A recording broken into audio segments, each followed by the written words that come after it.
ಬೀಜವನ್ನು ಕೂರಿಸಿ ಲಿಂಗವೆಂಬ ಎಲೆಯಾಯಿತು, ವಿಚಾರವೆಂಬ ಆಚಾರವೆಂಬ ವಿಚಾರವೆಂಬ ಹೂಗಳು ಆಚಾರವೆಂಬ ಕಾಯಿ ಆಗಬೇಕು. ನಮ್ಮ ಭಾರತದ ವಿಶ್ವದ ಫಿಲಾಸಫಿಕಲ್ ಇದರಲ್ಲಿ ಸ್ಕೂಲ್ ಆಫ್ ಥಾಟ್ಸ್ ಅಂತ ಬರ್ತಾರೆ. ವಿಚಾರವಾದಿಗಳ ಸಂಘ ಬಹಳ ಹೋಗಿದ್ದಾವೆ ಗ್ರೀಕ್ ರೋಮನ್ ಅಲ್ಲಿ. ಆದ್ರೆ ಅದು ಅನೇಕ ವಿಚಾರಗಳು ಹುಟ್ಟುಕೊಂಡು ಕೂಡ ಆಚಾರ ಅವು ನಿಷ್ಪತ್ತಿಯ ಹಣ್ಣಾಗಲಿ. ಅದಕ್ಕಾಗಿ ಅದರ ಬೀಜ ಮೂಡುವುದಿಲ್ಲ. ಬೀಜ ಅವುಗಳ ಬೀಜ ಬಿತ್ತಿ ಬೆಳೆದರೆ. ಆದರೆ ಇವತ್ತು ಪರಮ ಪೂಜ್ಯ ಮಾತಾಜಿಯವರ ವಿಚಾರಗಳು ಇವತ್ತು ಆಚಾರವೆಂಬ ಕಾಯಾಗಿ, ಅವರ ವಿಚಾರದ ಹೂಗಳು ಆಚಾರವೆಂಬ ಕಾಯಾಗಿವೆ, ನಿಷ್ಪತ್ತಿ ಎಂಬ ಹಣ್ಣಾಗಿವೆ, ಒಂದು ಪರಿಶುದ್ಧವಾದ ಬೀಜಗಳಾಗಿ. ಅಂತ ಬೀಜವನ್ನು ಬಿತ್ತಿ ನಾವಿವತ್ತು ಇಲ್ಲಿ ಸೇರ್ಕೊಂಡಿದ್ದೀವಿ. ಶರಣಬಂಧುಗಳೇ, ಯಾರು ಪರಮ ಪೂಜ್ಯ ಮಾತಾಜಿಯವರು ಕೊಟ್ಟಿರ್ತಕ್ಕಂಥ ಬೀಜಗಳನ್ನ ಈಗ ನೋಡಿ, ನಾವು ಒಂದು ಒಳ್ಳೆಯ ಬೆಳೆಗಳನ್ನ ಬಿತ್ತಿ ಬೆಳಿಬೇಕಂದ್ರೆ ನಮ್ಮ ಬೀಜಗಳನ್ನ ನಾವು ಸಂಗ್ರಹ ಮಾಡಿಟ್ಕೋಬೇಕು. ನಾವು ಸಂಗ್ರಹ ಮಾಡಿ ಉತ್ತಮ ಬೆಳೆಯನ್ನ ಬೆಳಿಬೇಕು. ನಮ್ಮ ದೇಶದಲ್ಲಿ ಬರಗಾಲ ಬಂದಾಗ ಹೊರಗಡೆ ಹೋಗ್ತಿದ್ದೋ ಏನೋ ಹೋಗ್ತಿದ್ದೋ ಇಲ್ಲಿ ಗೋಧಿ ಬೆಳಿಲಿಕ್ಕೆ ಆಗಲಿಲ್ಲ. ನೆಹರು ಇದ್ದಾಗ ಅಮೆರಿಕಾದಿಂದ ಗೋಧಿ ಕಳಿಸಿದ್ರು. ಅಮೆರಿಕಾದವ್ರು ಏನ್ ಮಾಡಿದ್ರು, ಒಳಗಡೆ ಕಾಂಗ್ರೆಸ್ ಬೀಜಗಳ ಹಾಕಿದ್ರು. ನಮ್ಮ ದೇಶ ಕಾಂಗ್ರೆಸ್ ಕರ್ಕೊಂಡಿದ್ರು. ನಮ್ಮ ಬೀಜಗಳನ್ನ, ನಮ್ಮ ಶುದ್ಧ ಬೆಳೆಯ ಬೀಜಗಳನ್ನ ನಾವು ಸಂರಕ್ಷಿಸಿಟ್ಟು ಬಿತ್ತಿ ಶುದ್ಧ ಬೆಳೆ ತೆಗೆದಿಲ್ಲ ಅಂತಂದ್ರೆ ನಾವು ಮತ್ತೆ ಹೊರಗಡೆ ಬೀಜ ಕಲುಷಿತ ಆಗಿರ್ತದೆ. ಇವತ್ತಿನ ಬಸವ ಧರ್ಮ ಪೀಠದಲ್ಲಿ ಬೀಜಗಳು ಎಲ್ಲಿ ಬರ್ತಾ ಇದ್ದಾವೆ ಅಂದ್ರೆ ಭಾಲ್ಗಿಯಿಂದ ಬರ್ತಾ ಇದೆ, ಸಾಣೆಹಳ್ಳಿಯಿಂದ ಬರ್ತಾ ಇದ್ದಾವೆ ಬೀಜಗಳು. ಅಲ್ಲಿ ಶಿವ, ಓಂ ನಮಃ ಶಿವ ಎಲ್ಲ ಕಲುಷಿತವಾಗಿರ್ತಕ್ಕಂಥ ತತ್ವ ಸಿದ್ಧಾಂತ ಮತ್ತೆ ಅಲ್ಲಿ ಬೆಳೀತಾ ಇರುವಾಗ, ಕಸ ಬೆಳೀತಾ ಇರುವಾಗ ಪರಮ ಪೂಜ್ಯ ಮಹಾರಾಜರ ವಿಚಾರವೆಂಬ ಹೂಗಳನ್ನ ಆಚಾರವೆಂಬ ಕಾಯಿಗಳನ್ನಾಗಿ ಮಾಡಿಕೊಂಡು ನಿಷ್ಪತ್ತಿ ಎಂಬ ಹಣ್ಣಾಗಿ ಮತ್ತೆ ಆ ಲಿಂಗದೇವನಿಗೆ ಸಲ್ಲಿಕೆ, ಲಿಂಗದೇವನ ತತ್ವ ಬರಲಿಕ್ಕೆ ನಾವು ತಿಳಿದೀವಿ ಅಂತಂದ್ರೆ ಅದು ಸ್ವಾಭಿಮಾನಿ ಶರಣರು, ಸ್ವಾಭಿಮಾನಿಯ ಕಲ್ಯಾಣಗಳು, ಸ್ವಾಭಿಮಾನಿಯ ಶರಣರ, ಸ್ವಾಭಿಮಾನಿಯಾಗಿರ್ತಕ್ಕಂಥ ಪೂಜ್ಯರು ಮತ್ತು ನೀವೆಲ್ಲರೂ ಕೂಡ. ನೀವು ಏನೇ ಹೊರಗಡೆ ಕೋರ್ಸ್ಗಳು ಬಂದರೂ ಕೂಡ ಒಳಗಡೆ ಆತಂಕಗೊಳ್ಳಬಾರದು. ಆತಂಕ ಏನಾಗುತ್ತೋ ಏನೋ ನಡೆಯೋಲ್ಲ. ಬೀಜ ಸ್ವಲ್ಪ ಇರ್ತವೆ. ಆದ್ರೆ ಭೂಮಿಯಲ್ಲಿ ಬೀಜ ಬಿತ್ತಿದಲ್ಲಿ ಕೆಟ್ಟಿದ್ದನ ಬೇಡ, ಮುನ್ನ ಫಲದೊಳಗರಿಸಿಕೋ. ಇವತ್ತು ಲಿಂಗದೇವ ಅಂತಕ್ಕಂಥ ವಿಚಾರ ಸರ್ವ ಕಡೆ ಎಕ್ಸೆಪ್ಟ್ ಮಾಡಲ್ಪಟ್ಟಿದೆ. ಮಾತಾಜಿಯವರು ಮೆಸೇಜ್ ಕಳಿಸಿದ್ದಾರೆ. ಇವರು MM ಕಲಬುರ್ಗಿ ಅವರು ಲಿಂಗೈಕ್ಯ ಆಗೋದ್ರಿಂದ ಸ್ವಲ್ಪ ದಿನಗಳ ಹಿಂದೆ ಒಂದು ಸುಜ್ಞಾನ ಧಾರೆ ಅನ್ನೋ ಪುಸ್ತಕ ಬರೀತಾ ಇದ್ದಾರೆ. ಅದರಲ್ಲಿ ಬಂದಿದ್ದಾರೆ, ಲಿಂಗದೇವ ಅಂತಕ್ಕಂಥದ್ದು ಪರಮ ಪೂಜ್ಯ ಮಾತಾಜಿಯವರು ನಾವು ಒಂದು ವಿರೋಧ ಮಾಡಿದ್ರೆ ಕೂಡ ಅದರ ಮಹತ್ವ ಏಕದೇವ ಉಪಾಸನೆ. ಆ ತಾಯಿಯ ಏನು ಬಟ್ಟಿ ಗುಂಡಿಗೆಯನ್ನು ನೋಡಿ ನಾನು ಶರಣಾಗತಿ ಆಗಿದ್ದೇನೆ. ಇದು ನನ್ನ ಮುಂದಿನ ಸಂಶೋಧನೆ ಎಲ್ಲ ಪುಸ್ತಕಗಳಿಗೂ ಲಿಂಗದೇವ ಹೇಗೆ ಬರುತ್ತೆ ಅಂತ ನಾನು ಬರಿತಾ ಇದ್ದೇನೆ. ಅದು ಭೋಗೇಶ್ವರ ಲಿಂಗೈಕ್ಯ ಗೊತ್ತಿಲ್ಲ. ನಾನು ವೀರಣ್ಣ ರಾಜವರಿಗೆ ಮೆಸೇಜ್ ಕಳಿಸ್ತೀನಿ, ಆ ಪುಸ್ತಕ ಏನಾದ್ರು ಪ್ರಿಂಟ್ ಆಗಿದೆ ಏನು ಅಂತಕ್ಕಂಥದ್ದು. ಇವತ್ತು ಟಿವಿಗಳಲ್ಲಿ ಲಿಂಗದೇವರು ಕೂಡ ಎಕ್ಸೆಪ್ಟ್ ಮಾಡಿದ್ರು ಲಿಂಗದೇವ ಅಂತ. ಇಸ್ಲಾಂ ಧರ್ಮೀಯ ಪುಸ್ತಕ ಬೆಂಗಳೂರಲ್ಲಿ ಬಿಡುಗಡೆ ಆಗಿದೆ, ಇಸ್ಲಾಂ ಅಂಡ್ ಲಿಂಗಾಯಿತಿಸಂ ಅಂತ. ಇಸ್ಲಾಂ ಅಂಡ್ ಲಿಂಗಾಯಿತಿಸಂ ಅಂತಕ್ಕಂಥ ಒಂದು ಪುಸ್ತಕ ಬೆಂಗಳೂರಲ್ಲಿ ಬಿಡುಗಡೆ ಆಗಿದೆ. ಅದರಲ್ಲಿ ಅವರು ಬರೀತಾರೆ, ಒಂದು ವೇಳೆ ಬಸವಣ್ಣನವರು ತಮ್ಮ ಲಿಂಗೈಕ್ಯರಾಗುವವರೆಗೂ ಕೂಡಲ ಸಂಗಮ ದೇವನನ್ನು ಆರಾಧಿಸಿದರು ಎಂದು ಹೇಳಿದರೆ ಇಡೀ ಗುರು ಬಸವಣ್ಣನವರ ಅವತಾರಕ್ಕೆ ಅಪಚಾರ ಬಗೆದಂತೆ ಅಂತ ಇಸ್ಲಾಂ ಬರೀತಾರೆ. ಅದಕ್ಕಾಗಿ ಪರಮ ಪೂಜ್ಯ ಮಾತಾಜಿಯವರು ತಮ್ಮ ಬಸವವಚನಾಮೃತದಲ್ಲಿ ಲಿಂಗದೇವ ಅಂತಕ್ಕಂಥದ್ದು ಕನ್ಸಿಡರ್ ಮಾಡಿದ್ದಾರೆ ಅಂತ ಅವ್ರಿಗೆ ಗೊತ್ತಿರಲಿಲ್ಲ. ಬಸವವಚನ ರೀತಿ ಪುಸ್ತಕ ಬಸವವಚನಾಮೃತ ರೆಫರೆನ್ಸ್ ಮಾಡಿ ಇಸ್ಲಾಂ ಅಂಡ್ ಲಿಂಗಾಯಿತಿಸಂ ಪುಸ್ತಕದಲ್ಲಿ ಬರೀತಾರೆ. ಹೀಗಿರುವಾಗ ನಮ್ಮ ಧರ್ಮ ಪರಂಪರೆಯನ್ನು ಮರೆತ ಬಸವ ಧರ್ಮ ಪೀಠಕ್ಕೆ ನಾವು ಬೀಜಗಳ ಉಪಾಧಿಯಲ್ಲಿ ಉಳಿದು ಮತ್ತೆ ಧರ್ಮ ತತ್ವವನ್ನ, ಸಿದ್ಧಾಂತವನ್ನ ನಾವು ಬಿತ್ತಬೇಕಾಗಿದೆ. ಶರಣಬಂಧುಗಳೇ, ಇಲ್ಲಿ ಏನಾಗಿದೆ ಅಂತಂದ್ರೆ ಈ ರೀತಿ ಮಾತಾಜಿಯವರು ಹೇಳಿದ್ರಲ್ಲ, ವಚನ ಸಾಹಿತ್ಯವನ್ನು ಓದ್ತಾ ಹೋದಕ್ಕೆ ನನಗೆ ಹೀಗೆ ಗೊತ್ತಾಗ್ತದೆ. ವಚನ ಸಾಹಿತ್ಯ ನೋಡಿದ್ರೆ ವಿಶ್ವ ಚಾಂಪಿಯನ್, ವಿಶ್ವಸುಂದರಿ ಇಷ್ಟೊಂದು ಕುರುಪಿಯಾಗಿ ಹೋಗ್ತಾ ಇದೆಯಲ್ಲ ಅಂತ ನೋಡಿದಾಗ ಅದಕ್ಕೆ ನಾವು ಈಗ ಪರಿಷ್ಕರಣೆ ಅಂತ ಹೇಳ್ತಾರೆ. ವೀರಯ್ಯ ಸ್ವಾಮಿ ಅವರು ವೇದಿಕೆ ಬರಬೇಕು. ವೀರಯ್ಯ ಸ್ವಾಮಿ ಹೈದರಾಬಾದ್ ಬಂದಿದ್ದಾರೆ ಶರಣರು. ವೀರಯ್ಯ ಸ್ವಾಮಿ ನಾವು ಕೂಡ ಮಾತಾಜಿಯವರೇ ಹೇಳಿದ್ರಲ್ಲ, ಬೆಳಿಗ್ಗೆ ಲಿಂಗೈಕ್ಯ ಆಗೋಕ್ಕಿಂತ ಮುಂಚೆ ಒಂದು ವರ್ಷದಲ್ಲಿ ಒಂದು ಪುಸ್ತಕ ಕೊಟ್ಟಿದ್ರು, ಸಾಕಷ್ಟು ಪಾಠಾಂತರ. ಅಂದ್ರೆ ಒಂದು 30-40 ಜನ ಸಂಪಾದನಾಕಾರರು ಸಂಪಾದನೆ ಮಾಡಿರ್ತಕ್ಕಂಥ ಪುಸ್ತಕದಲ್ಲಿ ಅಡಿಟಿಪ್ಪಣಿಗಳಿರ್ತಕ್ಕಂಥ ಒಂದು ಗುರು ಬಸವಣ್ಣನವರ ಪುರಾತನ ಕಾಲದ ಒಂದು ಸಂಪಾದನೆ ಪುಸ್ತಕ. ಅದನ್ನ ವೀರಯ್ಯ ಸ್ವಾಮಿ ನಾವು ಒಂದು ದಿನಕ್ಕೆ ಕೇವಲ 4-5 ವಚನ ಆಗಿ 3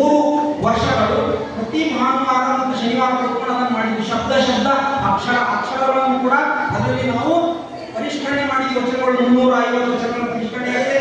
ನಾನು ಒಂದು ವಚನ ಕೂಡ ಹೇಳ್ತೀನಿ ಅಂದ್ರೆ ಅದು ಕರ್ನಾಟಕದ ಎಲ್ಲ ಮಠಪೀಠಗಳ ಬುಡವನ್ನು ಅಲ್ಲಾಡಿಸದೆ, ಆದರೆ ಅಲ್ಲಾಡಿಸುವ ಶಕ್ತಿ ನಿಮಗಿರ್ಬೇಕು. ವಚನ ಸಾಹಿತ್ಯದ ಆಧಾರದ ಮೇಲೆ ಸುಮ್ಮನೆ ಅಲ್ಲ. ಈ ಪರಂಪರೆ 12ನೇ ಶತಮಾನದಲ್ಲಿ ಏನಿದೆ ಪರಂಪರೆ, ಯಾಕೆ ಈ ರೀತಿ ಆಗ್ತಾ ಇದೆ? ಬಸವ ಧರ್ಮ ಪೀಠದಲ್ಲಾಗಿರ್ಬೋದು ಅಥವಾ ಈ ಸಮಾಜದಲ್ಲಾಗಿರ್ಬೋದು, ಈ ಧರ್ಮದಲ್ಲಿ ಏನು ಸ್ವಾಮೀಜಿಗಳು ಕಾರ್ಯದರ್ಶಿರ್ತಕ್ಕಂಥ ನೋಡಿದ್ರೆ ಅನ್ಯಾಯ ಆಗ್ತಾ ಇದೆ. ಸತ್ಯ ಯಾಕೆ ಹಿಂಗೆ ಆಗ್ತಾ ಇದೆ ಅಂತಂದ್ರೆ, ಅಕ್ಕ ಮಹಾದೇವಿ ತಾಯಿ ಯಾರು ವ್ಯಕ್ತ ಮಾಡ್ತಾ ಇದೆ ಅರ್ಥಾಗ್ತಾ ಇದೆಯಲ್ಲ, ಜಗನ್ಮಾತೆ ಅಕ್ಕ ಮಹಾದೇವಿ ತಾಯಿ ನಮ್ಮೆಲ್ಲರ ಆರಾಧ್ಯ ದೇವತೆ, 12ನೇ ಶತಮಾನದ ಸ್ತ್ರೀ ಕುಲದ ಸ್ವಾತಂತ್ರ್ಯದ ಕಹಳೆ, ಇಡೀ ಒಂದು ರಾಜ ಸತ್ತಿಗೆಯನ್ನ ಕೊಯ್ದು ರಾಣಿ ಆಗುವಂತಹ ಒಂದು ಇದನ್ನ ಅಧಿಕಾರ ಪದವಿಯನ್ನು ಕೊಯ್ದು ಕೇವಲ ನಿಮ್ಮ ಶರಣರ ಪಾದಕ್ಕೆ ತೊಡಿಗೆ ಯಾವುದು ನಾನು ಇಲ್ಲಿ ಬಂದಿದ್ದೇನೆ, ಅನುಭವ ಮಂಟಪಕ್ಕೆ ಕೇವಲ ಶರಣರ ಸಂಘವನ್ನ ಬಯಸಿ ಬಂದಿರತಕ್ಕಂಥ ಅಕ್ಕಮಹಾದೇವಿ ತಾಯಿಯವರಿಗೆ ಪೀಠದ ಮೇಲೆ ಕುಳಿತಿರ್ತಕ್ಕಂಥ ಜಂಗಮರು, ಕಾರ್ಯದರ್ಶಿರ್ತಕ್ಕಂಥವ್ರು, ಪರಂಪರೆಯಿಂದ ದೊಡ್ಡ ದೊಡ್ಡ ಅನಿಸಿಕೊಂಡಿರ್ತಕ್ಕಂಥವ್ರು ಏನ್ ಪ್ರಶ್ನೆ ಹೇಳಿದ್ರು? ನಮ್ಮ ಆದಿಗುರುಗಳ ಒಬ್ಬರು ಷಡ್ಗಣಾಧೀಶರಲ್ಲಿ, ಒಬ್ಬರು ದಾರ್ಶನಿಕ, ಒಬ್ಬರು ಅಲ್ಲಮಕ್ಕಳು, ಎಲ್ಲರೂ ಕೂಡ ಸುಂದರ ಮಣಿಗಾರ ರಾಷ್ಟ್ರಗಳು ಎಲ್ಲರೂ ಅಕ್ಕಮಹಾದೇವಿ ತಾಯಿಯನ್ನು ಆಧರಿಸಿ ಇಟ್ಟುಕೊಳ್ಳುವಾಗ ಏನು ಪ್ರಶ್ನೆ ಕೇಳಿದ್ರು? ಅವರು ನನಗೆ ಪೀಠ ಬೇಕು ಅಂತ ಬಂದಿಲ್ಲ. ಅಕ್ಕಮಹಾದೇವಿ ತಾಯಿಯವರು ಸ್ವತಃ ಅಂತರ್ಮುಖಿ ಅಧ್ಯಾತ್ಮಜಿ ಅಥವಾ ಧರ್ಮ ಪ್ರಚಾರ ಮಾಡ್ತೀನಿ ಅಂತ ಬಂದಿಲ್ಲ. ನಾನು ಒಂದು ಪೀಠಾಧಿಕಾರಿ ಆಗ್ತೀನಿ, ಶೂನ್ಯ ಪೀಠ ಬೇಕು ಅಂತ ಬಂದಿಲ್ಲ. ಈ ಧರ್ಮವನ್ನು ಮುನ್ನಡೆಸಿಕೊಂಡು ಹೋಗ್ತೀನಿ ಅಂತ ಬಂದಿಲ್ಲ. ಕೇವಲ ನನಗೆ ಶರಣರ ಸಂಘ ಬೇಕು, ಚನ್ನಮಲ್ಲಿಕಾರ್ಜುನ ದೇವರ ದೇವ ನೀ ಕೊಟ್ಟ ಆಯುಷ್ಯವುಳ್ಳ ಪಂಚದಲ್ಲಿ ದಿನಗಳೇ ಅಂತ ಬಂದಿರತಕ್ಕಂಥ ಅಕ್ಕ ಮಹಾದೇವಿ ತಾಯಿಯವರಿಗೆ ನೀನು ಕಾಮವನ್ನು ಹೇಗೆ ಗೆದ್ದೆ ಅಂತ ಕೇಳಿದ್ರಿ.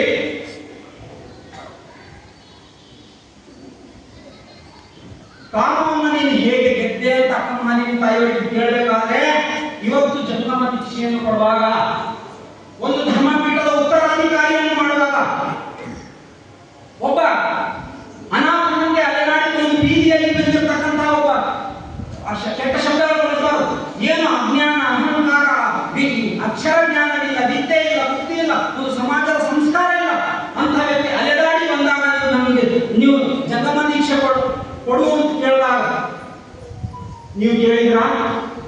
ನೀನು ಕಾಮವನ್ನು ಹೇಗೆ ಗೆದ್ದೆ ಅಂತ ಕೇಳಿದ್ರ? ಯಾರು? ನನಗೆ ಉದ್ಯೋಗವಿಲ್ಲ, ಮದುವೆ ಮಾಡ್ಕೊಳ್ಳಿಕ್ಕೆ ಹೆಣ್ಣು ಕೊಡಲ್ಲ, ಇಂಥವೆಲ್ಲ ಅಂದಾಗ ಏನು ಉದ್ಯೋಗ? ಸುಮ್ಮನೆ ನಾನು ಒಂದು ಶರಣರ ಒಂದು ಸಂಪಾದನೆ ಅಂತ ತಿಂದು ಜಂಗಮ ದೀಕ್ಷೆ ತೆಗೆದುಕೊಂಡು ಕಾರ್ಯದರ್ಶಿ ಭಕ್ತರ ಮೇಲೆ ಆಡಳಿತ ಮಾಡೋದು, ದೌರ್ಜನ್ಯ ಮಾಡೋದು ಅಂತ ಬಂದಾಗ ಸಣ್ಣ ಸಣ್ಣ ಹುಡುಗರೆಲ್ಲ ಅರಿವು, ಆಚಾರ, ಅನುಭವ ಒಂದು ಇಲ್ಲದೆ, ಸಾಧನೆ, ಸಂಪತ್ತು ಏನೂ ಇಲ್ಲದೆ, ಏನು ನಮ್ಮ ಸಾರಾಯ ಸಂಪತ್ತು ಅಂತ ಕರೀತಾರೆ. ನಮ್ಮ ಗುರು ಲಿಂಗ ಜಂಗಮ ತತ್ವಗಳಿಗೆ ಚತುರ್ವಿಧ ಸಾರಾಯ ಸಂಪತ್ತು ಅಂತ ಕರೀತಾರೆ. ಇಂಥ ಯಾವುದೊಂದು ಇಲ್ಲದ ವ್ಯಕ್ತಿಗಳು ಬಂದು ಜಂಗಮ ದೀಕ್ಷೆ ಕೊಡಿ ಅಂತ ಕೇಳಿದಾಗ ನೀನು ಕಾಮವನ್ನು ಹೇಗೆ ಅಂತ ಕೇಳಿಲ್ಲ. ಆದರೆ ಯಾಕೆ ಕೇಳಿಲ್ಲ? ಪರಮ ಪೂಜ್ಯ ಮಾತಾಜಿಯವರು ನೋಡೋಣ ಶರಣರ ಸಂಘದಿಂದ ಏನೇನೋ ಆಗುತ್ತೆ, ಕೀಡೆ ಕುಂಡಲಿತನಾಗದೆ ಅಯ್ಯ ನಿಮ್ಮ ಶರಣರ ಸಂಘದಿಂದ ಏನೇನೋ ಆಗ್ತದೆ ನೋಡೋಣ, ಇಂಥವರೆಲ್ಲ ಕೊಟ್ಟು ನೋಡೋಣ, ಅವಕಾಶ ಕೊಟ್ಟು ನೋಡೋಣ ಅಂತ ಪರಮ ಪೂಜ್ಯ ಮಾತಾಜಿ ಮಾತೃ ಹೃದಯವನ್ನು ಮೆರೆದು ಎಂಥವರಿಗೂ ದೀಕ್ಷೆಯನ್ನು ಕೊಟ್ಟಿದಾಗ ಇವತ್ತು ಆ ಮಾತಾಜಿಯವರ ಮಾತೃ ಹೃದಯವನ್ನು ಅರಿತುಕೊಳ್ಳದೇನೆ ಮತ್ತೆ ತಮ್ಮ ಮೂಲ ಸ್ವರೂಪದಲ್ಲಿ ಏನು ಸ್ಮಣಗ ಕಬ್ಬಿಣದ ಸ್ಮಣಗವ ಪರುಷ ಮುಟ್ಟಲೇನು, ಕಬ್ಬಿಣದ ಕೋಡುವ ಪರುಷ ಮುಟ್ಟಲು ಬನ್ನಾಗಡೇನು, ಮತ್ತೇನಾಗಡೇನು ತನ್ನ ಮುಂದಿನ ರೂಪ ಬಿಡದನ್ನ ಕಾಣದೆ. ಕಬ್ಬಿಣದ ಕೋತಿಗೆ ಪರುಷ ಸ್ಪರ್ಶ ಮಾಡಿದ್ರೆ ಏನಾಗುತ್ತೆ? ಬಂಗಾರ ಕೋತಿ ಆಗುತ್ತೆ. ಅದು ಕೋತಿನೇ ಇರುತ್ತೆ. ಅದಕ್ಕಾಗಿ ಕಬ್ಬಿಣದ ಕೋಡದ ಪರುಷ ಮುಟ್ಟಲು ಬನ್ನಾಗಡೇನು, ಮತ್ತೇನಾಗಡೇನು ತನ್ನ ಅವಮಾನ ಬಿಡದನ್ನ ಕಾಣುವ ಹೇಳ್ತಾರೆ. ಕೇಳಬೇಕಿತ್ತು, ನೀನು ಕಾಮವನ್ನು ಹೇಗೆ ಗೆದ್ದೆ, ಕ್ರೋಧವನ್ನು ಹೇಗೆ ಗೆದ್ದೆ, ನಿನ್ನ ಸಹಸಾಧಕರ ಮೇಲೆ ನಡೆಯುವ ದ್ವೇಷವನ್ನು ನೀನು ಹೇಗೆ ಗೆದ್ದೆ ಅಂತಕ್ಕಂಥ ಮಾತನ್ನ ಮಾತಾಡಿದ್ರು ಕೇಳಬೇಕಾಗಿತ್ತು. ಆದರೆ ಅವರ ಮಾತೃ ಹೃದಯವನ್ನು ದುರುಪಯೋಗ ಮಾಡಿಕೊಂಡವರಿಗೆ ಲಿಂಗದೇವರು ಖಂಡಿತವಾಗಿಯೂ ಶಿಕ್ಷೆ ಕೊಟ್ಟೇ ಕೊಡ್ತಾನೆ. ಅದು ಶತಶಿಷ್ಟ ಅಂತಕ್ಕಂಥ ನಾನು ಹೇಳಿ ಇಷ್ಟಪಡ್ತೇನೆ. ಅಂಕದ ಭಂಗವ ಲಿಂಗ ಮುಖದಿಂದ ಗೆಲ್ಲಿದೆ, ಮನದ ಭಂಗವ ಅರುಹಿನ ಮುಖದಿಂದ ಗೆಲ್ಲಿದೆ, ಜೀವದ ಭಂಗವ ಶರಣರ ಭಾವದಿಂದ ಗೆಲ್ಲಿದೆ, ಕರ್ಣದ ಕತ್ತಲೆಯ ಬೆಳಗನ್ನು ಗೆಲ್ಲಿದೆ, ಜೌವನದ ಹೊರಮಿಂಚಿನಲ್ಲಿ ನಿಮ್ಮ ಕಣ್ಣಿಗೆ ತೋರುವ ಕಾಮನ ಸುತ್ತಲೂ ಇಲ್ಲ ಭಸ್ಮವನ್ನೊಡೆಯ ಚನ್ನಮಲ್ಲಿಕಾರ್ಜುನ ದೇವರ ದೇವನು ಕಾಮನ ಕೊಂದು ಮನಸ್ಸಿಜನಾಗಳು ಇಲ್ಲದೆ ಮನಸ್ಸಿಜನ ಹಣೆ ಬರಹ ಪಡೆದನು ಅಂತ ಮಹಾದೇವಿತ ಹೇಳ್ತಾರೆ. ಅವಾಗ ಹೆತ್ತ ತಾಯಿ ಮಹಾದೇವಿ ಎನ್ನುವಂತ ಆದರ್ಶ ನಾವು ನೋಡ್ತಾ ಇದ್ದೇವೆ. ಅದಕ್ಕಾಗಿ ನಾನು ಪೂಜ್ಯ ಸ್ವಾಮೀಜಿಯವರನ್ನು ವಿನಂತಿಸ್ಕೊಳ್ತಾ ಇದ್ದೇನೆ. ಇವತ್ತು ತಾವು ನೋಡಿದ್ವಿ ಅನೇಕ ಪ್ರಕರಣಗಳು ನಮ್ಮ ಸ್ವಾಮೀಜಿಗಳು ಇವತ್ತು ಈ ರೀತಿ ಕಾಮವನ್ನು ಗೆಲ್ಲತಕ್ಕಂಥದ್ದಾಗಿರಬಹುದು ಅಥವಾ ಕಾಮವನ್ನು ಗೆಲ್ಲಿಕ್ಕೆ ಕೊಡ್ತಕ್ಕಂಥ ಟ್ರೈನಿಂಗ್ ಇರ್ಬೋದು. ಮನುಷ್ಯನ ಎಲ್ಲಕ್ಕಿಂತ ಫಂಡಮೆಂಟಲ್ ಡಿಸೈರ್ ಏನಿರ್ತಾವಲ್ಲ ಅದಕ್ಕೆ ಸೂಪರ್ ಇದ್ ಅಂತ ಕರೀತಾರೆ. ಸೂಪರ್ ಇದ್ದು ಒಬ್ಬ ಅನ್ಮ್ಯಾರಿಡ್ ವ್ಯಕ್ತಿಯ ಮನಸ್ಸು 1 ಸೆಕೆಂಡಿಗೆ 25 ಸಲ ಬರೀ ಕಾಮದ ಬಗ್ಗೆ ಚಿಂತೆ ಮಾಡುತ್ತೆ ಅಂತ ಸಿಗ್ಮಂಡ್ ಫ್ರಾಯ್ಡ್ ಮನೋಶಾಸ್ತ್ರಜ್ಞ ಹೇಳ್ತಾನೆ. ಅಷ್ಟು ಫೋರ್ಸ್ ಎಲ್ಲಕ್ಕಿಂತ, ಯಾಕೆಂದ್ರೆ ಅದರಿಂದಲೇ ಜೀವ ಜಾಲ ಜಗತ್ತು ಎಲ್ಲವೂ ಇರ್ತಕ್ಕಂಥದ್ದು. ಆ ಕಾಮಕ್ಕೆ ಅಷ್ಟು ಫೋರ್ಸ್ ಇದೆ. ಅದಕ್ಕಾಗಿ ಕಾಮವನ್ನು ಗೆಲ್ಲತಕ್ಕಂಥ ತರಬೇತಿ ಅದು ಬಹಳ ಬಹಳ ಕಠಿಣ ಆಗಿರ್ತಕ್ಕಂಥ ಪರಿಸ್ಥಿತಿ ಇದೆ. ಅದಕ್ಕೆ ಬಂಧಗಳು, ಯೋಗ, ಅಭ್ಯಾಸಗೋಸ್ಕರ ಚರಿತ್ರೆಯಲ್ಲಿ ಹೋಗಿದ್ರಲ್ಲ ಅವ್ರು 21 ವರ್ಷ ವಯಸ್ಸಿನೊಳಗೆ ಅಷ್ಟಾಂಗ ಯೋಗ, ಜ್ಞಾನ ಯೋಗ, ಎಲ್ಲ ಯೋಗಗಳನ್ನು ಬಸವಣ್ಣರ ಹಠ ಯೋಗ ಇವನ್ನೆಲ್ಲ ಸಾಧಿಸಿಕೊಂಡಿದ್ರು. ಅದಕ್ಕೆ ಅವರಿಂದ ಕಾಮವನ್ನು ಗೆಲ್ಲಿ ಸಾಧ್ಯವಾಯಿತು. ಮಹಾನುಭಾವಿಯಾಗಿರ್ತಕ್ಕಂಥ ಪರಮ ವ್ಯಕ್ತ, ಪರಮ ಬ್ರಹ್ಮಚಾರ್ಯ ಗುರು ಅಲ್ಲಮ ಪ್ರಭುದೇವರು ಸತ್ಯನಾರಾಯಣ ವೃತ್ತಿಯಾದ ಬಸವಣ್ಣ, ವೃತ್ತಿಯಾಗಿ ಬ್ರಹ್ಮಚಾರಿಯಾದ ಬಸವಣ್ಣ, ಬ್ರಹ್ಮಚಾರಿಯಾಗಿ ಯುವವೆಟ್ಟ ಬಸವಣ್ಣ, ನಮ್ಮ ಮಹೇಶ್ವರ ಲಿಂಗದಲ್ಲಿ ಅಖಂಡ ಬ್ರಹ್ಮಚಾರಿ ಬಸವಣ್ಣ. ಬಸವ ಧರ್ಮ ಪೀಠದ ದೃಷ್ಟಿಗಳಲ್ಲಿ ಯಾರನ್ನಾದ್ರೂ ಒಬ್ಬರನ್ನು ನೋಡಿದ್ರೆ ಯೋಗಿಗಳ ತರ ಕಾಣ್ತಾರ? ಯೋಗಿಗಳ ತರ ಕಾಣ್ತಾರ? ಕಾಮವನ್ನು ಗೆಲ್ಲೋರ ತರ ಕಾಣಿಸ್ತಾರ? ಕ್ರೋಧವನ್ನು ಗೆಲ್ಲೋರ ತರ ಕಾಣಿಸ್ತಾರ? ಇಷ್ಟಲಿಂಗ ಯೋಗವನ್ನು ಮಾಡೋ ತರ ಕಾಣಿಸ್ತಾರ? ನಮ್ಮ ಸಮಾಜದಲ್ಲಿ ಬೇರೆ ಬೇರೆ ಕಡೆ ಈ ಆ ಸ್ವಾಮೀಜಿ ವಿದ್ಯಾರ್ಥಿಗಳ ಮೇಲೆ ಲೈಂಗಿಕ ದೌರ್ಜನ್ಯ ಮಾಡ್ತಾರೆ. ನಾವು ಕಾಲೇಜ್ಗಳಲ್ಲೆಲ್ಲ ಓದುವಾಗ ಈ ಭಾಗದಲ್ಲೆಲ್ಲ ಬಹಳ ಕೇಳ್ತೀವಿ. ಆ ಸ್ವಾಮೀಜಿ ತನ್ನ ಶಿಕ್ಷಕಿಯರನ್ನ ದೌರ್ಜನ್ಯವನ್ನ ಮಾಡ್ತಾರೆ. ಆ ಸ್ವಾಮೀಜಿ ಗವಿಯಲ್ಲಿ ಒಂದು ರೂಮ್ ಮಾಡ್ಕೊಂಡಿದ್ದಾನೆ, ಅಲ್ಲಿ ವಿದ್ಯಾರ್ಥಿಗಳನ್ನ, ಶಿಕ್ಷಕಿಯರನ್ನ, ಲೆಕ್ಚರ್ಗಳನ್ನ ಕರೆದು ಅತ್ಯಾಚಾರ ಮಾಡ್ತಾರೆ. ಆ ಸ್ವಾಮೀಜಿ ಹೆಣ್ಣು ಮಕ್ಕಳ ಜೊತೆ ಸಂಪರ್ಕವನ್ನು ಸಾಧಿಸಿಕೊಂಡ್ರೆ ಅಪಚಿಯಲ್ಲಿ ಬಹಳ ಸುದ್ದಿ ಆಗ್ತದೆ ಅಂತ ಹೇಳಿ ಸಲಿಂಗ ಕಾಮಿಗಳಾಗುವಂತಹ ಸುದ್ದಿ ನಮಗೆಲ್ಲ ಬಂದಿವೆ, ಪೇಪರ್ ಅಂತ ಶಿಕ್ಷೆ ಆಗಿದೆ ಕೆಲವರಿಗೆ. ಯಾಕಾಯ್ತು ಅಂತಂದ್ರೆ ಇಲ್ಲಿ ಜಂಗಮ ಆಗ್ತಕ್ಕಂಥವರಿಗೆ, ಸಮಾಜವನ್ನು ಮುನ್ನಡೆಸ್ತಕ್ಕಂಥವರಿಗೆ ಉತ್ತಮವಾಗಿರ್ತಕ್ಕಂಥ ತರಬೇತಿ ಇಲ್ಲಿ ಸಿಗಬೇಕು. ತರಬೇತಿ ಕೊಟ್ಟು ಅವರನ್ನ, ಈಗ ನಮ್ಮ ಇವರು ಬಹಳ ಬೇರೆ ಮಠದೆಲ್ಲ ಹೇಳ್ಕೊಂಡಿದ್ರೆ ಅದಕ್ಕೆ ಇಂಥ ಒಂದು ತರಬೇತಿ ಸಿಗಬೇಕು. ಅದಕ್ಕಾಗಿ ಶರಣ ಬಂಧುಗಳೇ, ನೀವು ನಮ್ಮ ಹಾಗೆ ನಮ್ಮ ಮತ್ತೆ ಕಟ್ಟಾಗೋದು ಅನಿಸ್ತೀವಿ. ಈ ರೀತಿ ಇಂಥ ಧರ್ಮ ಸಿದ್ಧಾಂತ ನೋಡಿದ್ರೆ ಹೇಳಿದ್ರೆ ಮಗು ನೋಡಿದ್ರೆ ಇಂಥ ಒಂದು ರೂಪಿಯ ಹುಟ್ಟಿದೆ ನಾನು ಮಾತಾಜಿಯವರು ಯೋಚನೆ ಮಾಡೋದು. ನನಗೆ ಈ ಪರಮ ಪೂಜಾ ಸ್ವಾಮೀಜಿಯವರು ಕೊಟ್ಟಿರ್ತಕ್ಕಂಥ ಸಬ್ಜೆಕ್ಟ್ ಕೊಟ್ಟಾಗ ನಾನು ವೀರಯ್ಯ ಸ್ವಾಮಿಯವರು 3 ವರ್ಷಗಳ ಕಾಲ ನಿರಂತರವಾಗಿ ವಚನ ಸಾಹಿತ್ಯವನ್ನು ಅಧ್ಯಯನ ಮಾಡಿದಾಗ ನನ್ನ ಮನಸ್ಸಲ್ಲಿ ಬಂದಿರತಕ್ಕಂಥ ಭಾವನೆ ಏನು ಅಂತಂದ್ರೆ, ಗುರು ಬಸವಣ್ಣನವರ ಲಿಂಗಾಯತ ಧರ್ಮವೇ ಬೇರೆ, ಮಠಗಳ ಲಿಂಗಾಯತ ಧರ್ಮವೇ ಬೇರೆ. ಇವತ್ತು ಮಠ ಪೀಠ ಅಂತ ನಾನು ಏನಾದರೂ ಶಬ್ದ ಬಳಸಿದ್ರೆ ಇವತ್ತು ಪ್ರಚಲಿತ ಕಾಲದಲ್ಲಿ, ಇವತ್ತಿನ ಕಾಲದಲ್ಲಿ ಪರಮ ಪೂಜಾ ಅಪ್ಪಾಜಿ ಮಾತಾಜಿಯವರ ಕಾಲಕ್ಕಿಂತ ಮಠ ಪೀಠದ ಬಗ್ಗೆ ನಾನು ಹೇಳಲ್ಲ. ಪ್ರಚಲಿತ ಕಾಲದಲ್ಲಿ ಇಂದು ಇರತಕ್ಕಂಥ ಎಲ್ಲಾ ಮಠ ಪೀಠಗಳು ಅದರಲ್ಲಿ ಬಂದು ಅಂತ ತಿಳ್ಕೊಳ್ಳಿ. ಎಲ್ಲಾ ಮಠ ಪೀಠಗಳು ಅದರಲ್ಲಿ ಬಂದು ಅಂದಾಗ ಈ ವಚನ ಸಾಹಿತ್ಯವನ್ನು ನಾವು ನೋಡ್ಕೊಂಡಾಗ ಏನಾಗುತ್ತೆ ನಮಗೆ ಅಂತಂದ್ರೆ, ವಚನ ಸಾಹಿತ್ಯ ಗುರು ಬಸವಣ್ಣನವರ ಹೃದಯದಲ್ಲಿ ಹುಟ್ಟಿರ್ತಕ್ಕಂಥ ಲಿಂಗಾಯತ ಧರ್ಮವೇ ಬೇರೆ, ಈ ಮಠ ಪೀಠ ಪ್ರತಿಷ್ಠಾನಗಳು ಬೋಧಿಸ್ತಕ್ಕಂಥ ಆಚರಿಸ್ತಕ್ಕಂಥ ಲಿಂಗಾಯತ ಧರ್ಮವೇ ಬೇರೆ ಅಂತಕ್ಕಂಥ ವಿಚಾರ ನನ್ನಲ್ಲಿ ಖಡಾಖಂಡಿತವಾಗಿ ನೋಡಿದೆ. ಆ ಬಗ್ಗೆ ನಾನು ಒಂದು ಪುಸ್ತಕ ಹೇಳ್ತಾ ಇದ್ದೀನಿ. ಬರುವ ಶರಣ ನಡೆದಲ್ಲ ಆ ಪುಸ್ತಕ ಬಿಡುಗಡೆ ಆಗುತ್ತೆ. ಈಗ ಗುರು ಬಸವಣ್ಣನವರ ಲಿಂಗಾಯತ ಧರ್ಮದಲ್ಲಿ ಈ ಉಚ್ಚಾಟನೆ ಅನ್ನೋ ಶಬ್ದ ಇಲ್ಲ. ಇಡೀ ವಚನ ಸಾಹಿತ್ಯವನ್ನು ಹುಡುಕಿ ನೋಡಿದಾಗ ಉಚ್ಚಾಟನೆ ಅನ್ನೋ ಶಬ್ದ ಇಲ್ಲವೇ ಇಲ್ಲ. ಆದರೆ ಮಠಗಳು ಪೀಠಗಳು ಆಚರಿಸತಕ್ಕಂಥ ಲಿಂಗಾಯತ ಧರ್ಮದಲ್ಲಿ ಉಚ್ಚಾಟನೆ ಅಂತಕ್ಕಂಥದ್ದು ಬಂದಿದೆ. ಅದಕ್ಕಾಗಿ ನಾವು ಗುರು ಬಸವಣ್ಣನವರ ಧರ್ಮ ಅನುಸರಿಸಬೇಕಾ, ಮಠಗಳ ಧರ್ಮ ಅನುಸರಿಸಬೇಕಾ? ಒಂದು ಸಲ ಒಬ್ಬರು ಬಹಳ ಮಹಾತ್ಮರು ಯೋಗಿಗಳಿದ್ರು. ಅವರು ಅನೇಕ ಪಶು ಪಕ್ಷಿ ಪ್ರಾಣಿಗಳನ್ನೆಲ್ಲ ತಮ್ಮ ಆಶ್ರಮದಲ್ಲಿ ಸಾಕೊಂಡಿದ್ರು. ಜಿಂಕೆ, ಮೊಲ, ಈ ಗಿಳಿ ಎಲ್ಲರೂ ಸಾಕೊಂಡಿದ್ದಾಗ ಏನಾಯ್ತು, ಕೊನೆಗೆ ಏನೋ ಸಂದರ್ಭ ಒಂದು ಎಲ್ಲ ಉಳಿದ ಪ್ರಾಣಿಗಳನ್ನ ಕೆಲವರು ಹೊರ ಹಾಕಿಸಿದ್ರು, ಕೆಲವರು ತಾನಾಗೆ ಹೋದ್ರು. ಹೀಗೆಲ್ಲ ಹೋದಾಗ ಕೊನೆಗೆ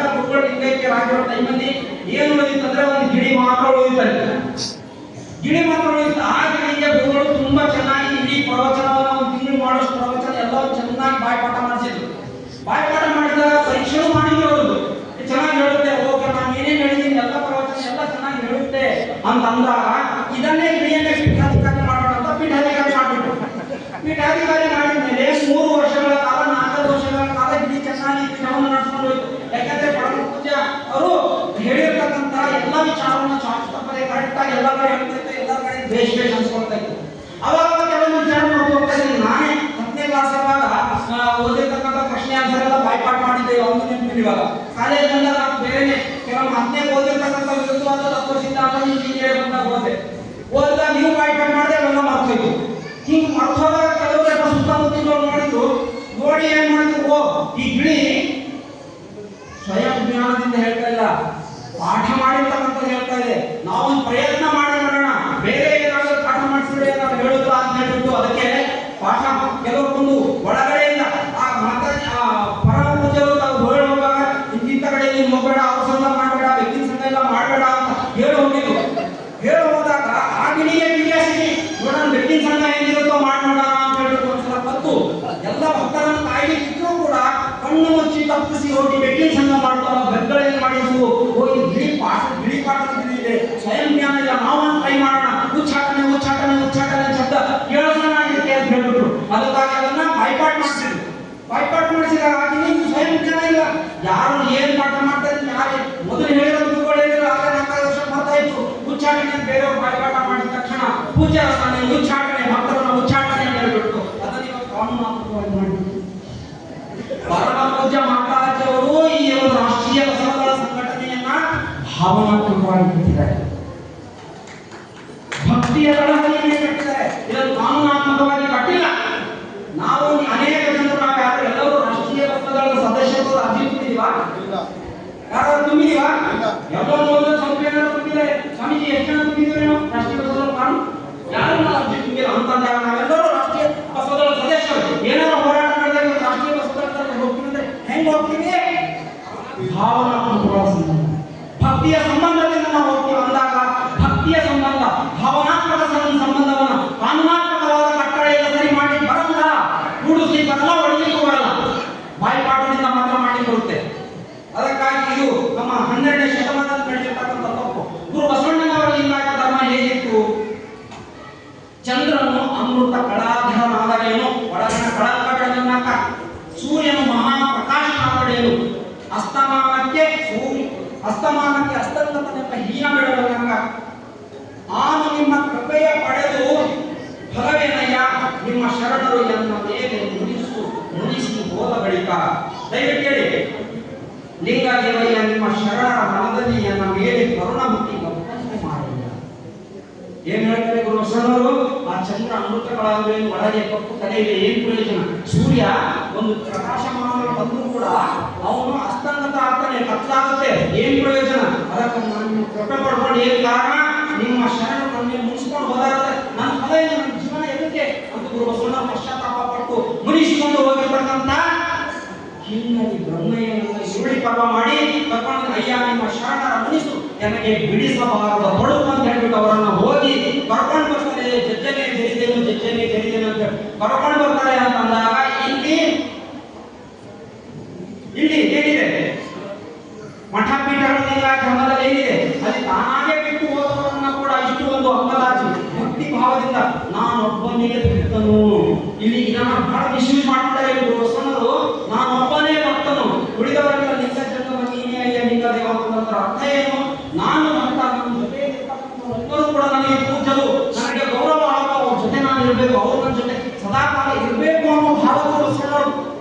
ನೀವು ದೊಡ್ಡವರಪ್ಪ ಜಂಗಮಪ್ಪ ನನ್ನ ಜೊತೆ ಇರಿ ಅಂತ ಬಸವಣ್ಣರು ಹೇಳಿದ್ರೆ, ಇಲ್ಲಿ ನೀನು ಬಿಟ್ಟು ಹೋಗು ಅಂತ ಹೇಳ್ಬಿಟ್ಟು ಭಾವನಾತ್ಮಕವಾಗಿ ಕಟ್ಟಿರ್ತಕ್ಕಂಥ ಎಲ್ಲ ವಿಚಾರಗಳನ್ನ ಕಾನೂನಾತ್ಮಕ ದೃಷ್ಟಿಯಿಂದ ನೋಡಿ. ಅದು ಕಾನೂನು ಅಂತಂದ್ರೆ ಎಂತ ಕಾನೂನು? ಸಮ್ಮತವಾದ ಕಾನೂನಿನ ಮೂಲಕ ಈ ರೀತಿ ಒಂದು ಉಚ್ಚಾಟನೆ ಮಾಡಿ ಧರ್ಮ ಸಂಸ್ಥೆಗೆ ಕೇಳುವುದು. ಇವತ್ತು ಒಂದು ಈ ನಗೆ ಮಾಡಿ ಏನ್ ಮಾಡ್ತಾರೆ ಅಂತಂದ್ರೆ ಏನು ಫಲ? ಪೀಠಾಧಿಕಾರಿಗಳಿಗೆ ಏನು ಫಲ? ಶರಣರನ್ನು ಒಂದು ಗೂಡಿಸ್ಕೊಂಡು ಹೋಗ್ತಕ್ಕಂಥ ಶಕ್ತಿ ಇಲ್ಲದ ಮೇಲೆ ಈ ರೀತಿ ನಾವು ಹೇಳಬೇಕು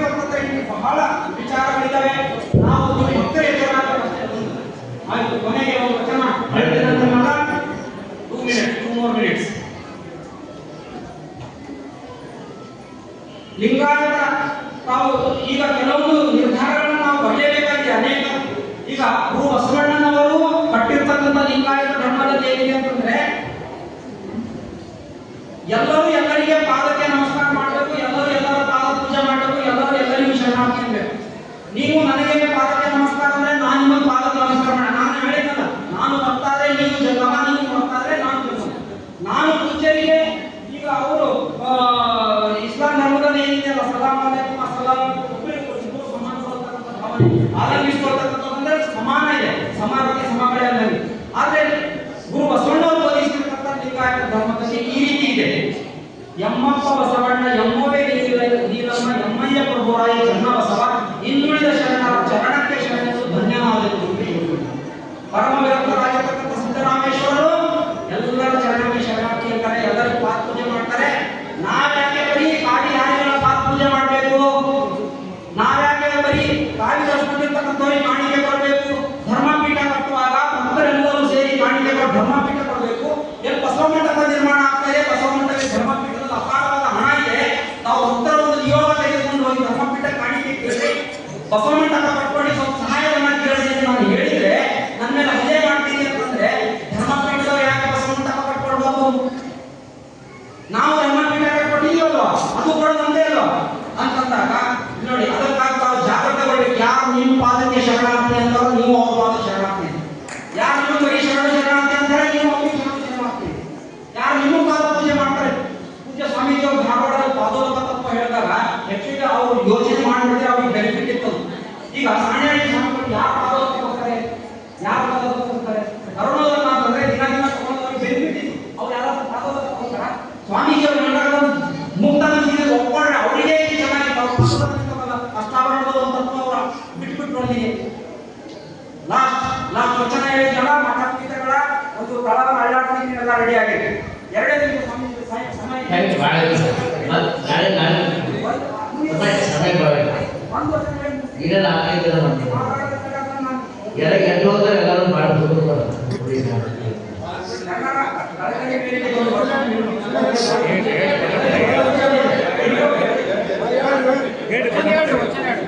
ವಚನ ಪರಿಷ್ಕರಣೆ ಮಾಡಿದಾಗ ನಮಗೆ ಸಿಕ್ಕಿರ್ತಕ್ಕಂಥ ವಚನ ಪ್ರಕಟ ಆಗಿರ್ತಕ್ಕಂಥ ವಚನ